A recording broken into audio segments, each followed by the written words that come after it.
All right, good evening, everybody. Thank you for joining us today. My name is Nolan Rainey with Kimley Horn and Associates. We're here for the Main and Broad Street Waterline Replacement Project public meeting. I'm going to turn it over to our Spanish interpreter to direct anybody interested to change to that Spanish channel.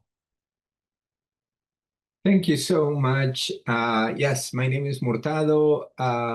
So should there be any questions from the audience or from the folks online in Spanish, there is an option to change for those of you who are participating via Zoom to select the English channel so that you hear the interpretation. Now I'm going to repeat this announcement in Spanish.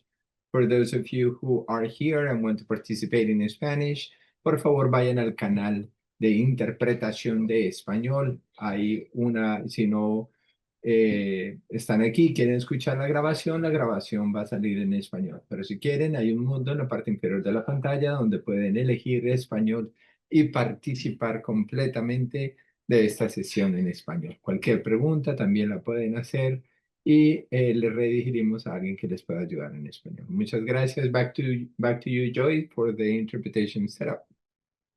All right, thank you for joining us here this evening. First, we'll have some introductions of project representatives that are involved with this project moving forward. First, with water management, Jeremy Farlow will be the project manager throughout construction of the project. With the contractor, JF Wilkerson is Brian Wilkerson and Corey Ritter. JF Wilkerson is the contractor that will be completing these waterline improvements. With Kimley Horn, Ted Elshoff, and myself, Nolan Rainey, will be assisting the city and JF Wilkerson throughout construction of this project. Kimley Horn was the design engineer and is also assisting with construction phase services. And Aaron Hawley with Holland's Construction Services will serve as the resident project representative. Aaron will be on site throughout the duration of construction and will be available to coordinate with representatives and the public in this area throughout construction. In this presentation, we'll provide a brief overview of the project and a summary of the improvements, and then we'll talk a little bit more about the need for the project, construction phasing, the anticipated impacts, and how to stay informed as the project progresses. You'll see on the screen two clips of the area that show the project. The one on the left, a little bit more zoomed out. The project is located along West Main Street and Broad Street, just on the west side of Duke's East Campus. Zoomed in, the view on the right shows a little bit more detailed work. The work in Main Street goes generally from Iredell to Broad Street. And the work in Broad Street goes from Perry to Markham Avenue. Both of these areas include the installation of a new 8-inch ductile iron water line along these corridors. And as I mentioned, the goal of this project is to upsize about 1,200 linear feet of existing 4- and 6-inch water lines to install a new 8-inch ductile iron water line along these corridors. We'll also be updating water meters and hydrants to meet the current city standards and reconnect those meters and hydrants to the newly installed water line. We'll also be providing pavement repairs for any impacted pavement in this project area. Project timeline, the project is anticipated to begin construction just after the first of the year in January of 2026. Work in these two project areas are anticipated to last about 4 months with completion in the spring of 2026.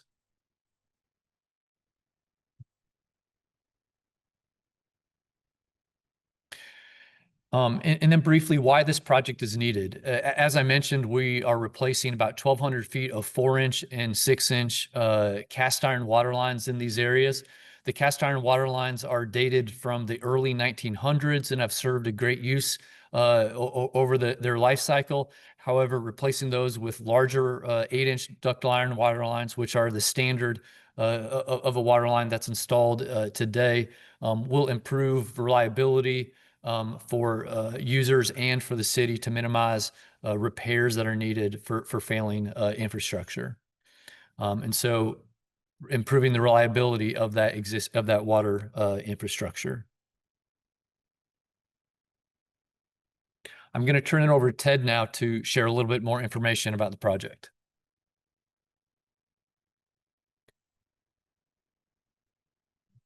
All right, thank you, Nolan. Going into a bit more detail on the project timeline that Nolan had previously mentioned, this work will be phased, so it will only be working on one given street at a time, minimizing any potential traffic concerns and impacts to the community.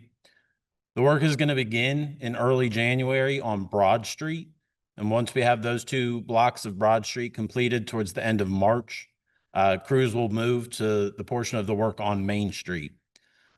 Work on Main Street is expected to take about a month to a month and a half, and we'll wrap up in early May of 2026. One note regarding these estimated dates, these may change pending weather. We're getting into a rainier part of the year, as well as potential for snow or other adverse conditions. But this should be a general idea of when we may expect to see crews in given areas. Regarding the typical construction process, starting out, you'll see trucks and equipment that are bringing materials to and from the work site. These materials are going to be staged either off-site and as well as in the right-of-way.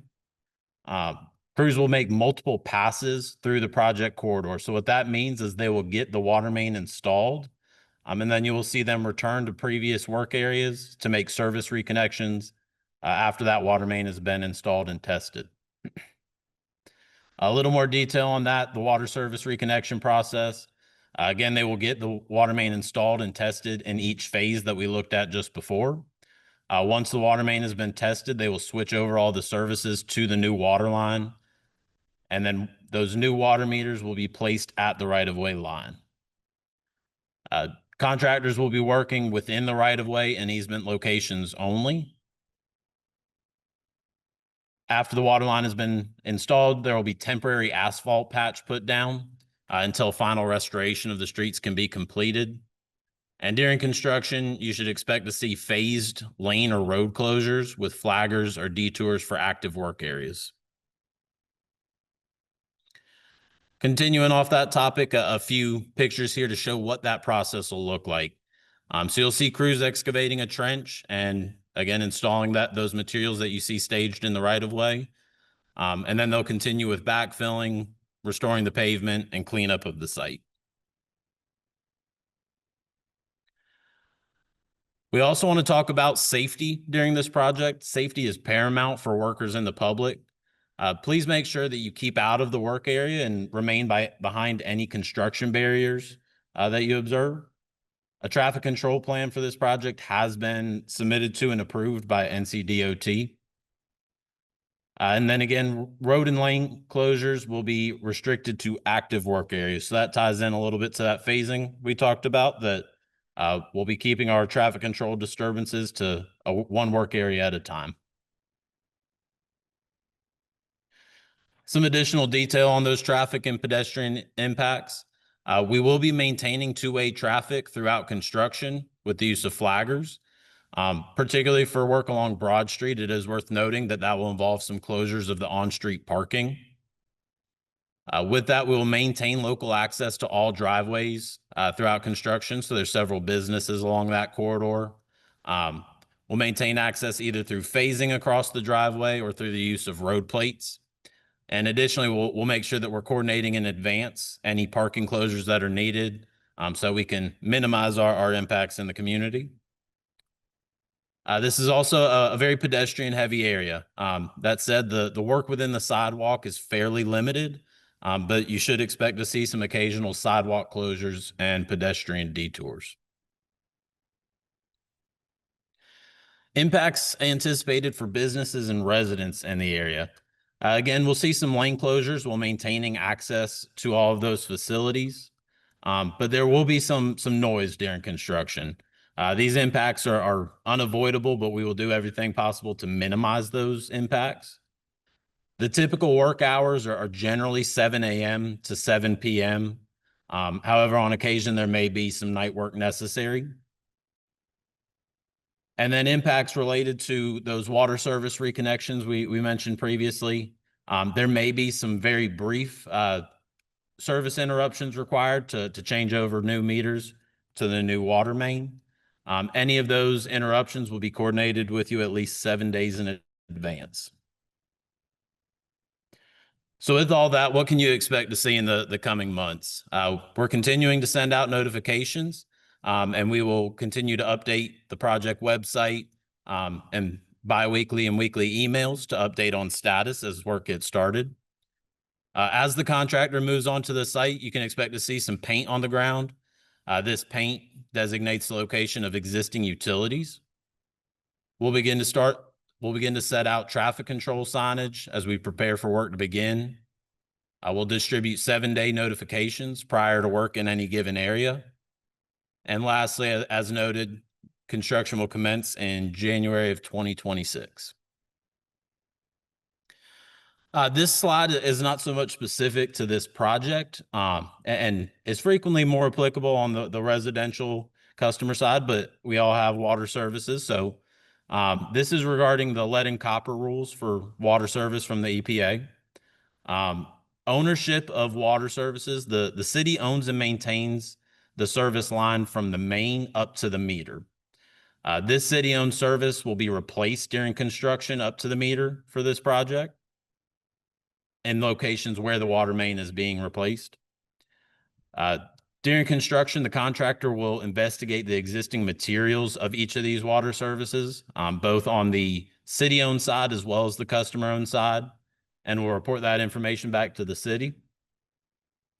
Regarding the customer-owned side of the water service, the customer is responsible for the portion of the service from the meter back to the building. Any inspections required on private property for the material investigation will be accommodated with the right of entry. The contractor will verify the existing material with a small test pit that is about 4 feet behind the meter or inside basements or crawl spaces of existing facilities. Again, this meter will be recorded by the city and the customer will be notified of that service material. And lastly, eligible customers are also able to self-report their service material, for which you would use or receive a $30 water utility credit. So as we continue into construction, how can you stay informed? The first link on this page is the city's Facebook page. We also have the URL here to the project-specific page for the Main and Broad Street waterline replacement. That's www.durhamnc.gov/4910. From that page, you can sign up to get regular schedule updates.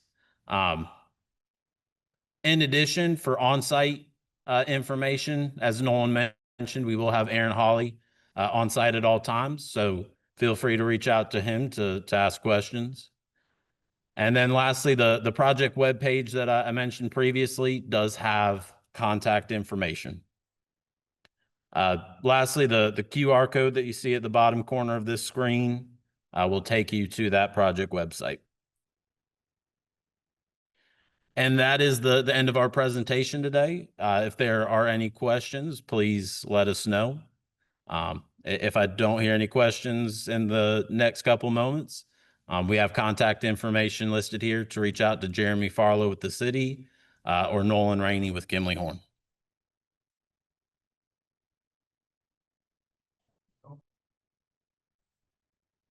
All right, well, receiving no questions, we'll go ahead and wrap up this public meeting. But again, please feel free to reach out to the contact information on the screen via the project webpage or any of the project representatives listed earlier in this presentation.